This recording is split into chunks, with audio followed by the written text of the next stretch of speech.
About 500 years ago in Teyvat, there was an event where several nations went through what can only be described as a war with the Abyss. Mondstadt was attacked by the darkness dragon Durin and by monsters that nearly destroyed the city itself.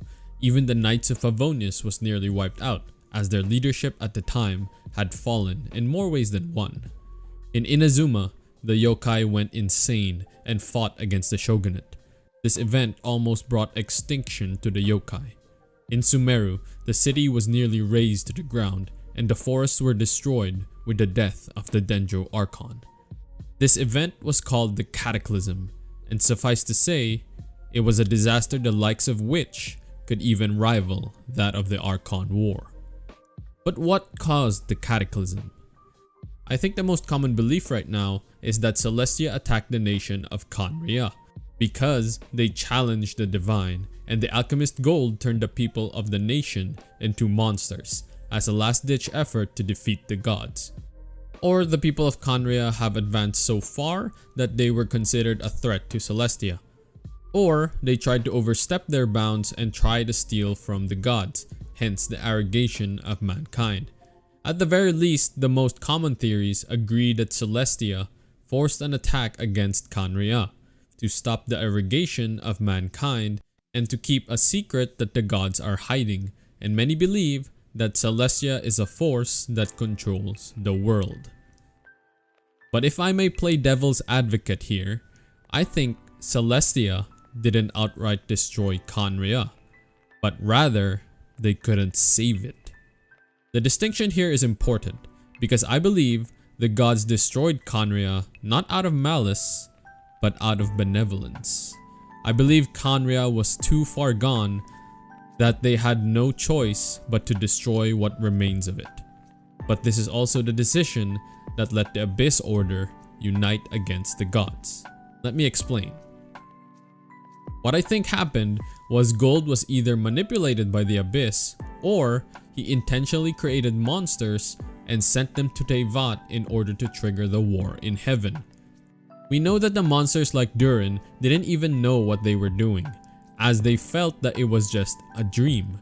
The Dragon Spine Spear tells this to us. Its lore tab reads as follows. He had a very, very long dream. He dreamed that he and everyone else had gone on a long, long journey into a land where green grass grew and where soulful songs were sung.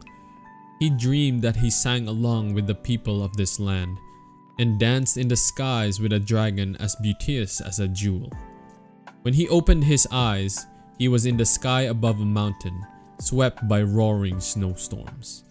The green, tranquil land had already been painted crimson by fire and blood, and the song of that sky blue bard's lyre was almost drowned in the howling tumult.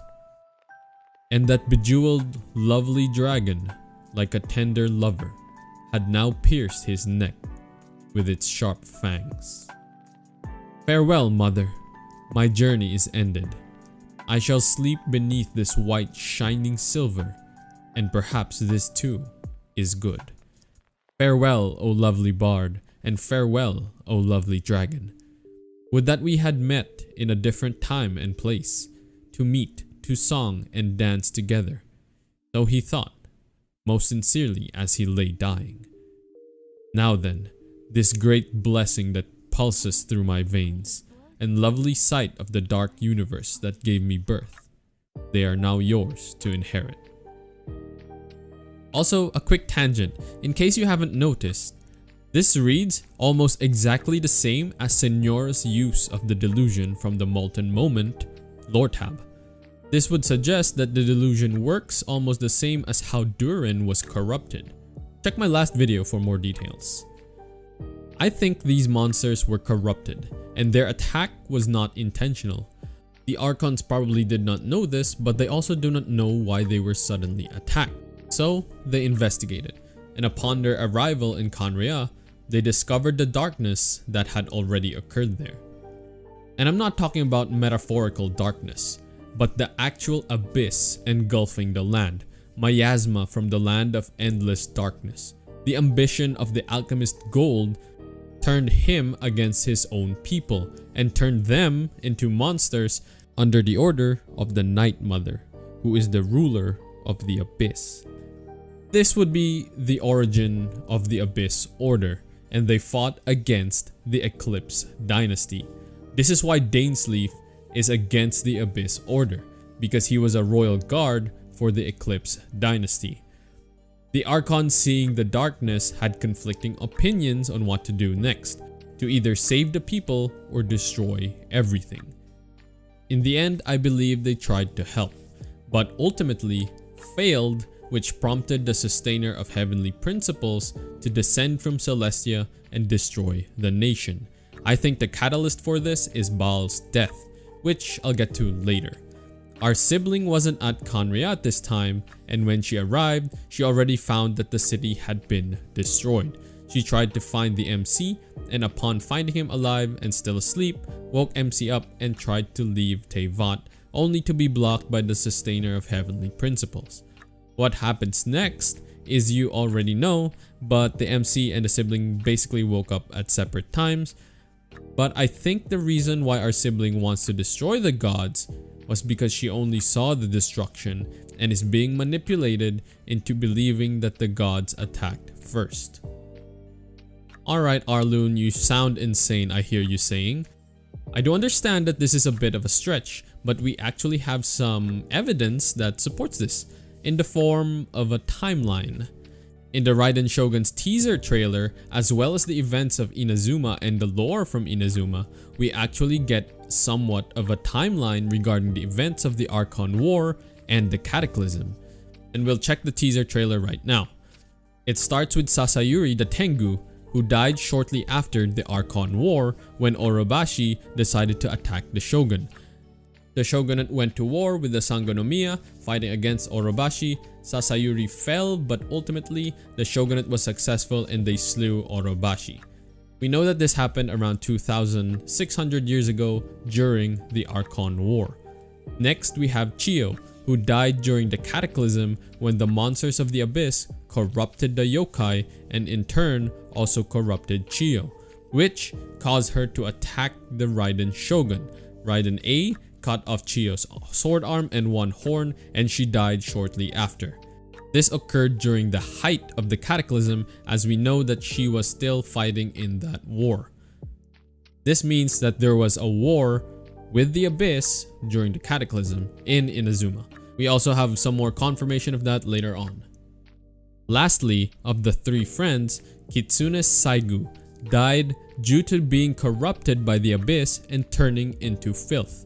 But this doesn't actually occur in Inazuma, but rather happens in a place where there is deep darkness, where I believe this place is Khaenri'ah, when the Archons decided to subjugate the monsters of Khaenri'ah from the source. In the book New Chronicles of the Six Kitsune, it is said that Kitsune Saigu left 3 times. First, when she left the Hakushin lands, the home of the Kitsune, to dwell within the Grand Narukami Shrine. This happened before Yaemiko was even born, and when Yaemiko was young, she also left the Hakushin lands to follow Saigu, and went to the Grand Narukami Shrine as well. Here, she was doted upon by Saigu, but after another Tengu by the name of Yurakusai did something to incur the wrath of the Abyss, forced Saigu to leave a second time from the Narukami Shrine towards Tenshukaku. Her last words to the shrine maidens of the Narukami Shrine and Yaemiko are, "A disaster that will engulf heaven and earth is coming. My duty is to defend the people and protect our lord, and so I must go to the shogun's side." So Saigu already had an idea of the coming cataclysm before it even happened. Eventually, the war did happen and the yokai in Inazuma were corrupted. Many of the shogunate were killed in the war, but after that, Saigu left for a 3rd time. It was said that she left to the deep darkness, which I think is Khaenri'ah. Saigu died in Khaenri'ah, probably to try and protect a distraught Beelzebul when Baal died. She was swallowed by a miasma of darkness. This is actually somewhat hinted upon in the Hakushin Ring lore tab, where 2 lines in particular describe the situation.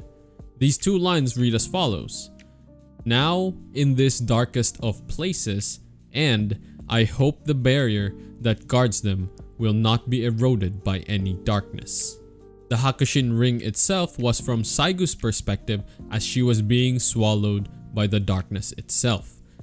There was even a point when A told Yaemiko that "you and I have both witnessed the great loss that progress can bring." A lost Makoto and Yaemiko lost Kitsune Saigu. Now that was a long tangent with Saigu, but continuing the character teaser, we see that the next person that perished was Baal, although we didn't know at this time, meaning Baal may have died after Saigu. So, now that we have a timeline of events, here's what I think the timeline looked like. The monsters of the Abyss, created by Gold, arrives at the shores of Inazuma, the forests of Sumeru, the skies of Mondstadt, and the lands of Liyue, and the other nations. The war with the Abyss occurred and the Dendro Archon was slain. This prompted actions from the Archons, as this was an act of war. The Archons convened and went to Khaenri'ah, only to find that the nation was already being destroyed from the inside. Gold had used a corrupted version of the art of Khaenri'ah to turn the people into monsters, and the nation itself was plunged into a deep darkness of miasma. The gods debated on what to do, and after a fierce debate, attempted to intervene and save the people of Khaenri'ah, who had not yet been turned into monsters or swallowed by the miasma.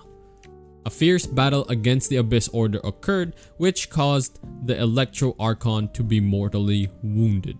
Saigu sacrificed herself and put a barrier around Baal and Beelzebul, as mentioned in the Hakushin ring, and the darkness swallowed her. She dies, Baal dies as well in the arms of Beelzebul, which triggers the arrival of the Sustainer of Heavenly Principles. 2 gods had died, and Celestia could no longer sit idle. The Sustainer destroyed the entirety of Khaenri'ah.